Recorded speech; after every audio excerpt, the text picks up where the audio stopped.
ज्ञेयस्स नित्य सन्यासी यो न द्वेष्टि न कांक्षति निर्द्वन्द्वो हि महाबाहो సుఖం బంధాత్ ప్రముచ్యతే. గొప్ప భుజములు ఉన్న ఓ అర్జున, ఎవడు దేనిని కూడా ద్వేషించడు, ఎవడు దేనిని కూడా ఆశించడు, అటువంటి వాడు ఎప్పుడూ సన్యాసి అని తెలుసుకొనుము. ఎందుకంటే ఈ రెండు గుణములను విడిచినవాడు సులభముగా సంసార బంధం నుండి విముక్తుడవుతాడు అని శ్రీకృష్ణుడు అర్జునుడితో చెప్పెను.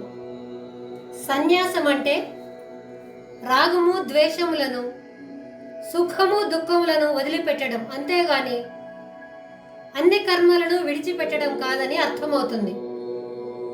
ఇందులో రెండు రకములైన సన్యాసుల గురించి చెప్పడమైనది. వారే నిత్య సన్యాసులు, ఇంకా అనిత్య సన్యాసులు.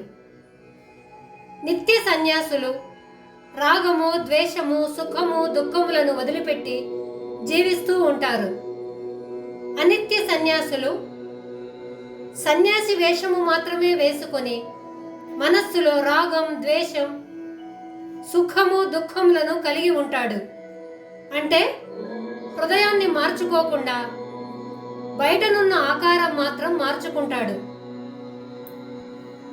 నిత్య సన్యాసి సుఖ దుఃఖములు రాగద్వేషములనే వాసనలను త్యాగం చేసి విడిచిపెట్టిన వాడే నిజమైన సన్యాసి. ఇటువంటి స్థితిలో ఉన్న గృహస్థుడైనను సన్యాసియే, ఇంకా ఆత్మజ్ఞాని. జన్మల యొక్క బంధము చాలా గట్టిది. జన్మ బంధం అనేది చాలా జన్మల నుండి గట్టిపడుతూ వచ్చింది. కాబట్టి ఈ జన్మ బంధాన్ని విడదీసుకొని పోవటం కష్టతరం.